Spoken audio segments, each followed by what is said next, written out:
आपण शुणुचंती व्यासवाणी। जनगण मन अधिनायक जय हे भारत भाग्य विधाता।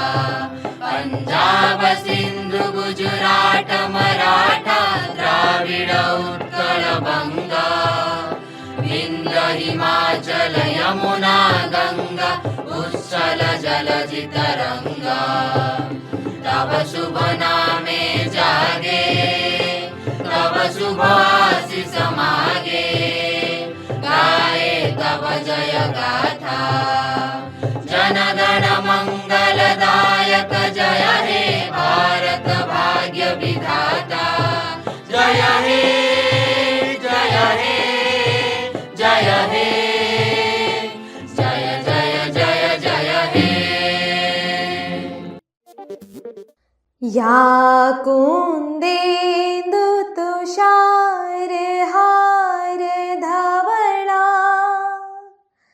या शुभ्र वस्त्रामृता। या वीणा वरदण्ड मण्डित करा। या श्वेत पद्मासना।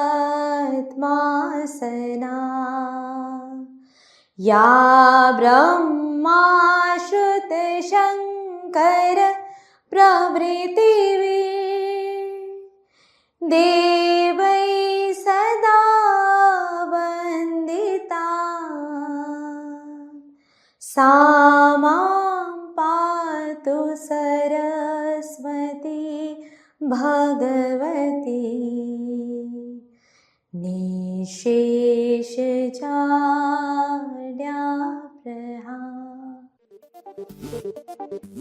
नमस्कार व्यासवाणी खबर सहित मु जयस्मिता।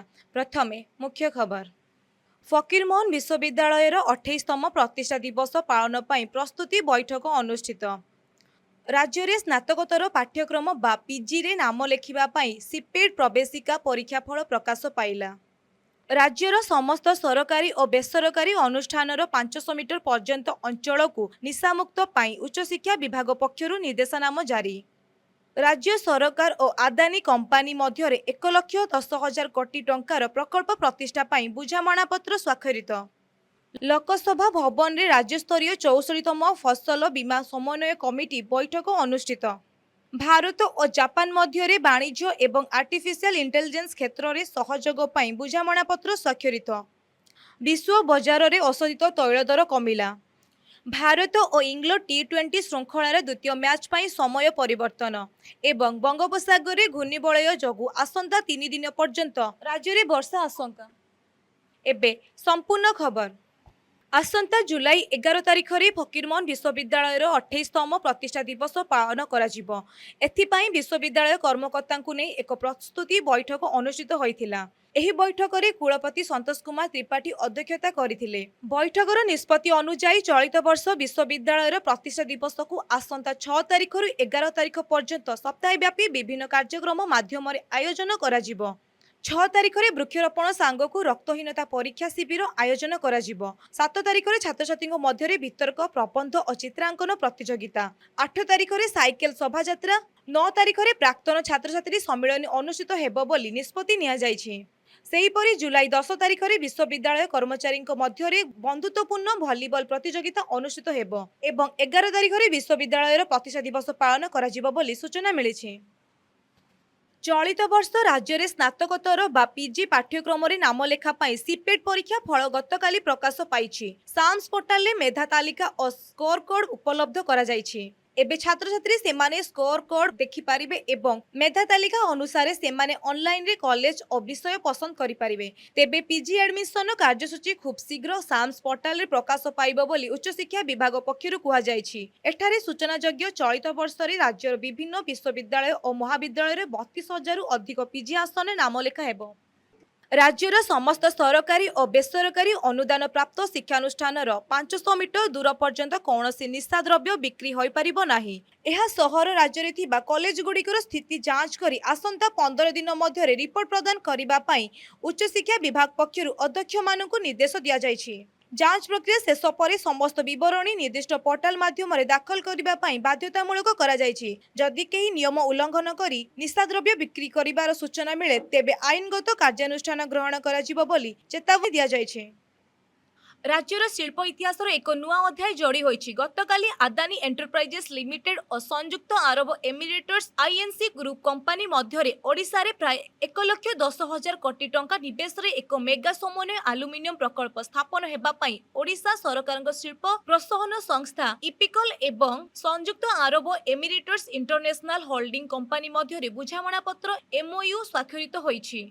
यह देशर सर्वबृहत समन्वय आलुमिनियम प्रकल्प हेबाकू जाउछि। लोकसेवा भवन रो कन्वेंशन सेंटर एही एमओयू स्वाक्षर कार्यक्रम रे मुख्यमंत्री मोहन चरण माझी जगदेई एही मेगा प्रकल्प द्वारा समुदाय 53,500 रु ऊर्ध्व प्रत्यक्ष और परोक्ष नियुक्ति सुजोग सृष्टि हेबो बोली कहिसंती। एही प्रकल्प ओडिशार जनसाधारण और स्थानीय अर्थनीति को विश्व स्तर को नेबारे प्रमुख भूमिका ग्रहण करिवो बोली मुख्यमंत्री दृढ़ोक्ति प्रकाश करथिले। राज्यर कृषक मानक स्वार्थ सुरक्षा एवं फसल बीमा योजनार सफल कार्यकारिता को नजर रखी राज्यस्तरीय 64तम फसल बीमा समन्वय कमिटी बैठक लोकसेवा भवन रे गतकाली अनुष्ठित होई जाइछि। एही बैठक रे मुख्य शासन सचिव अनुर्गंक अध्यक्षतार प्रधानमंत्री फसल बीमा योजनार विस्तृत आलोचना होइथिला। चलित खरीफ ऋतु 2026 पई कृषकक पंजीकरण प्रीमियम संग्रह क्षतिग्रस्त फसलर आकलन दाबी निष्पत्ति एवं क्षतिपूरण प्रदान उपरे विशेष गुरुत्व दिया जाइथिला। बैठक रे बीमा कंपनी और बैंक मानक कृषकों अभियोगर तुरंत समाधान करने सह सचेतना कार्यक्रम को आहुरी व्यापक करने को परामर्श दिया जाइथिला। एही बैठक रे कृषि सचिव सचिन रामचंद्र यादव, समवाय समिति निबंधक मनीष अग्रवाल, अर्थनीति और परिसंख्यान निर्देशक डॉक्टर विजय भूषण नंदक समेत विभिन्न संस्थार वरिष्ठ अधिकारी माने उपस्थित थिले। भारत एवं जापान मध्य द्विपाक्षिक संपर्क को आहुरी मजबूत करने पाई एक ऐतिहासिक पदक्षेप ग्रहण करा जायछि। उभय देश मध्य वाणिज्य प्रतिरक्षा शांति एवं आर्टिफिशियल इंटेलिजेंस भली प्रमुख क्षेत्र में सहयोग पाई $10 बिलियन एक सहयोग बुझामणा पत्र स्वाक्षरित होइछि। भारत गस्तरे आसीथिबा जापान प्रधानमंत्री सानाए डाकाइची एवं भारतर प्रधानमंत्री नरेंद्र मोदी मध्य अनुष्ठित उच्चस्तरीय बैठक पर एही स्मारक पत्र गुड़िकर आदान प्रदान करा जायछि। भारत और जापान एकाठी होई विश्व स्तर रे एआई रो विकास को एक नुआ गति प्रदान करिबो बोली प्रधानमंत्री मोदी प्रकाश करिसंती। विश्व बजार असदित तैल दर दिनकू दिन ह्रास पाउछि, तेबे आगामी दिन में पेट्रोल और डीजेल दर ह्रास पाइपारे बोली सूचना मिली। बुधवार दिन केंद्र पेट्रोलियम मंत्री हरदीप सिंह कहिसंती जे आगामी 2 ରୁ 3 मास पर्यंत तैल दर एहीपरि रहे तेबे खुचुरा इंधन दर कमिबा पई बाटो फिटिजिबो। तेबे विश्व बजार स्थिति को दृष्टि रखी आगामी उपभोक्ता को आश्वस्ति मिली पारे। भारत और इंग्लैंड मध्य चली 5 मैच विशिष्ट T20 श्रृंखलार द्वितीय मैच समय रे परिवर्तन करा जायछि। पूर्वर मैचटी भारतीय समय राति 10टारे आरंभ हेबाकू थिबा बेले वर्तमान यह संध्या 7टारे आरंभ हेबो। एही मैच जुलाई 4 तारिख रे मैनचेस्टर रे खेला जिवो। समय परिवर्तन हेबारु भारतीय क्रिकेट प्रेमी माने अधिक सुविधा रे मैच रो सीधा प्रसारण देखि परिबे। एबे पाणीपाग खबर। बंगोपसागर सृष्टि होइतिबा घूर्णिबलय एवं लघुचाप प्रभाव राज्य में आसंता 2 ରୁ 3 दिन जाए प्रबल वर्षा हेबार संभावना रही।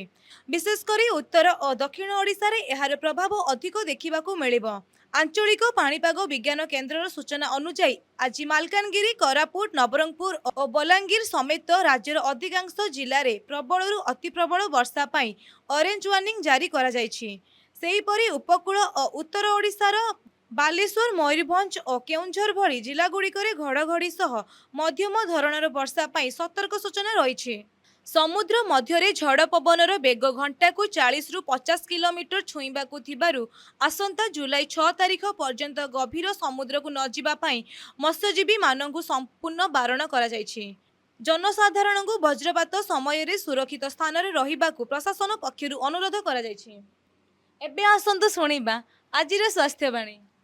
ଠିକ୍ ସମୟରେ ଖାଦ୍ୟ ନ ଖାଇବା ଏବଂ ଅନିୟମିତତା ଜୀବନଶୈଳୀ ଯୋଗୁଁ ଆଜିକାଲି ଅନେକ ଲୋକ ବିଭିନ୍ନ ପ୍ରକାର ପେଟ ରୋଗରେ ଆକ୍ରାନ୍ତ ହେଉଛନ୍ତି। ବିଶେଷ କରି ପେଟ ଫାମ୍ପିବା, ଗ୍ୟାସ୍ ହେବା, ଖଟାଳିଆ ହାକୁଟି, ଛାତି ଜଳିବା, ପେଟ ବ୍ୟଥା କିମ୍ବା ପେଟ ଯନ୍ତ୍ରଣା ଭଳି ସମସ୍ୟାରେ ପଡ଼ୁଛନ୍ତି। ବେଳେବେଳେ ଏଥିଯୋଗୁଁ ତରଳ ଝାଡ଼ାରେ କେହି କେହି ଆକ୍ରାନ୍ତ ହୋଇଥାନ୍ତି। ସ୍ୱାସ୍ଥ୍ୟ ବିଶେଷଜ୍ଞଙ୍କ ମତରେ ଏହିସବୁ ପେଟ ରୋଗର ମୁଖ୍ୟ କାରଣ ହେଉଛି ଅତ୍ୟଧିକ ତେଲ ମସଲାଯୁକ୍ତ ଖାଦ୍ୟ, ଭୋକ ନ ଲାଗିବା ପୂର୍ବରୁ କିମ୍ବା ବହୁତ ଡେରିରେ ଖାଇବା, ଭୋକ ନ ହେବା ପୂର୍ବରୁ କିମ୍ବା ବହୁତ ଡେରିରେ ଖାଇବା, ରାତିରେ ଖାଦ୍ୟ ଖାଇସାରି ଚଟାପଟ ଶୋଇଯିବା, ରାସ୍ତା କଡ଼ରେ ବିକ୍ରି ହେଉଥିବା ଖାଦ୍ୟ କିମ୍ବା ଅଧିକ ମାତ୍ରାରେ ଫାଷ୍ଟଫୁଡ୍ ଖାଇବା ଇତ୍ୟାଦି ଏଗୁଡ଼ିକ ପେଟ ସମସ୍ୟାର ମୁଖ୍ୟ କାରଣ ହୋଇଥାଏ। ଏହା ବ୍ୟତୀତ ମାନସିକ ଚିନ୍ତା, ଅରୁଚି, ଗରିଷ୍ଠ ଖାଦ୍ୟ ଖାଇବା ତଥା ରାତିରେ ଠିକ୍ ଭାବରେ ନ ଶୋଇବା ଦ୍ୱାରା ମଧ୍ୟ ପେଟ ରୋଗ ବାହାରିଥାଏ। କିଛି ଲୋକଙ୍କ କ୍ଷେତ୍ରରେ ପାଚନ ଶକ୍ତି ଦୁର୍ବଳ ଥିବାରୁ ସାଧାରଣ ଖାଦ୍ୟ ମଧ୍ୟ ସହଜରେ ହଜମ ହୁଏନି। ଏହା ମଧ୍ୟ ପେଟ ରୋଗର କାରଣ ହୋଇପାରେ। କିଛି ସହଜ ଘରୋଇ ଉପଚାର ମାଧ୍ୟମରେ ନିଜକୁ ପେଟ ରୋଗ ଠାରୁ ଦୂରେଇ ରଖିପାରିବେ। ଏଥିପାଇଁ ପ୍ରତିଦିନ ସକାଳେ ବିଛଣାରୁ ଉଠିବା ପରେ ହାଲୁକା ଉଷୁମ ପାଣି ପିଅନ୍ତୁ। ଏହାଦ୍ୱାରା ପାଚନ ଶକ୍ତି ବଢ଼େ ଏବଂ ପେଟ ସଫା ରହେ। ପ୍ରତିଦିନ ଦହି ଖାଆନ୍ତୁ। ଏହା ପେଟ ପାଇଁ ଭଲ ଏବଂ ଖାଦ୍ୟ ହଜମରେ ସାହାଯ୍ୟ କରେ। କଦଳୀ, ଅମୃତଭଣ୍ଡା ଭଳି ଫଳ ଖାଇବା ଦ୍ୱାରା ଖାଦ୍ୟ ହଜମ ଭଲ ହୁଏ। ସେହିପରି ଅଦା, ଗୁଡ଼ ମିଶ୍ରିତ ପାଣି ପିଇଲେ ପେଟ ହାଲୁକା ରହେ। ପ୍ରତିଦିନ ଅତି କମ୍ରେ 8 ଗ୍ଲାସ ପାଣି ପିଇବା ଅଭ୍ୟାସ କରନ୍ତୁ। ଏହାଦ୍ୱାରା ପେଟ ରୋଗ ସମସ୍ୟା କମେ। ତେବେ ଦୀର୍ଘ ଦିନ ଧରି ପେଟ ସମସ୍ୟା ରହିଥିଲେ ଡେରି ନ କରି ଡାକ୍ତରଙ୍କ ସହିତ ପରାମର୍ଶ କରନ୍ତୁ। ଆଜିର ଖବରକୁ ଏଇଠି ରଖୁଛୁ। ନମସ୍କାର।